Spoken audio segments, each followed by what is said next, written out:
चुनाव आयोग ने दतिया विधानसभा उपचुनाव की तारीख का ऐलान कर दिया है और इसके लिए चुनाव कार्यक्रम घोषित कर दिया गया है। दतिया उपचुनाव का ऐलान हो गया है और इसे लेकर चुनाव कार्यक्रम भी घोषित कर दिया गया है। 6 जुलाई को होगी अधिसूचना जारी। इसके बाद नामांकन दाखिल करने की अंतिम तिथि 13 जुलाई रखी गई है। नामांकन पत्रों की जांच 14 जुलाई को होगी और नाम वापस लेने की अंतिम तारीख 16 जुलाई निर्धारित की गई है। इसके बाद 30 जुलाई को मतदान होगा। मतगणना 3 अगस्त को की जाएगी। 30 जुलाई को होगा मतदान, 3 अगस्त को मतगणना होगी, यानी कि रिजल्ट का दिन होगा। निर्वाचन प्रक्रिया 4 अगस्त तक पूरी कर ली जाएगी। निर्वाचन आयोग के आदेश के अनुसार अब दतिया विधानसभा क्षेत्र में आदर्श आचार संहिता तत्काल प्रभाव से लागू हो गई है और मतदान सभी केंद्रों पर ईवीएम और वीवीपैट के माध्यम से चुनाव कराया जाएगा।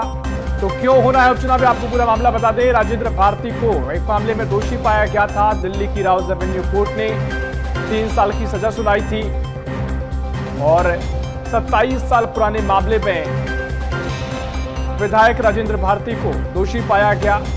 कोर्ट ने 3 साल की सजा का ऐलान किया और कोर्ट ने इस फैसला दिया। इसके बाद एफडी में धोखाधड़ी मामले में दोषी पाए गए राजेंद्र भारती। इसी के चलते ये उपचुनाव हो रहा है। एमएलए को 2 वर्ष या उससे ज्यादा की सजा होती है तो उसकी विधानसभा सदस्यता समाप्त हो सकती है। नियम कहते हैं। दतिया सीट से अयोग्य घोषित हुए कांग्रेस के राजेंद्र भारती। कोऑपरेटिव बैंक घोटाले में राजेंद्र भारती को दोषी पाया गया और इस मामले ने तूल पकड़ा। दिल्ली की राउज एवेन्यू कोर्ट ने सुनाई थी 3 साल की सजा।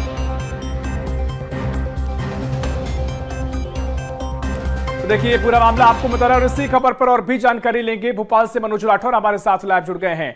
मनोज जी, जिस तरीके से मामला चला रहा था, राजेंद्र भारती दोषी पाए गए और अब इसमें उपचुनाव की तारीख का ऐलान कर दिया गया है। पूरे निर्वाचन कार्यक्रम आयोजित किए जाएंगे, इसको लेकर पूरी तारीख निर्धारित की गई है। क्या कुछ पूरी तस्वीर होगी, क्या कुछ आगे की तस्वीर नजर आएगी?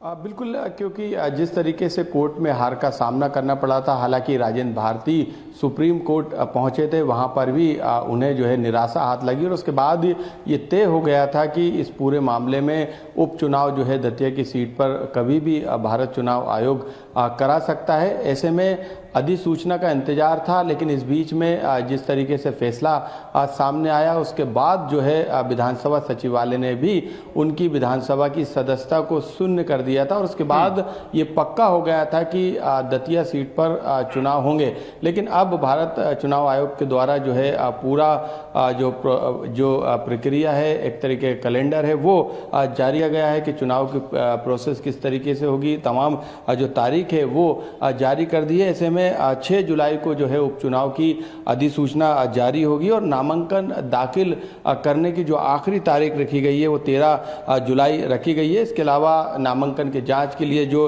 एक प्रोसेस जो चुनावी रहती है उसके तहत 14 जुलाई को जो है वो जांचे जाएंगे, वेरिफिकेशन किया जाएगा नामांकनों का और नाम वापस लेने की जो तारीख है 16 जुलाई रखी गई है। जो इसके बाद 30 जुलाई को मतदान होगा और 3 अगस्त को मतगणना होगी और निर्वाचन प्रक्रिया पूरी तरीके से 4 अगस्त को पूरी हो जाएगी। यानी अब कुछ ही महीने बचे और ऐसे में सियासी तौर पर यदि हम तैयारियों की बात करें तो बीजेपी इस सीट पर तैयारी पहले से उसने शुरू कर दी थी। नरोत्तम मिश्रा जो कि हार गए थे राजेंद्र भारती से 7,000 के वोटों से, उनको फिर से जो है पार्टी ने जो है उनको मौका देने की पहले ही प्लानिंग कर ली थी। यही कारण था कि उनको दतिया में अपनी सक्रियता को पहले से ज़्यादा बढ़ाने के निर्देश दिए गए थे।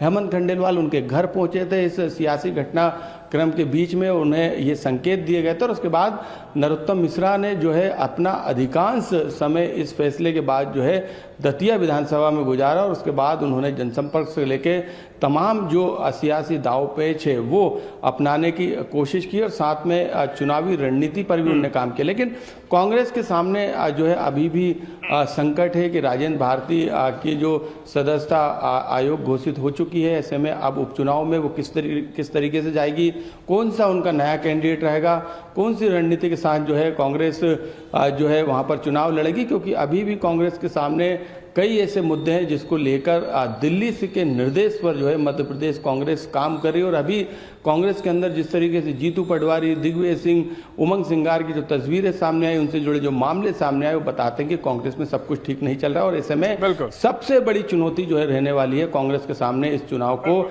जीतने की रहने वाली है।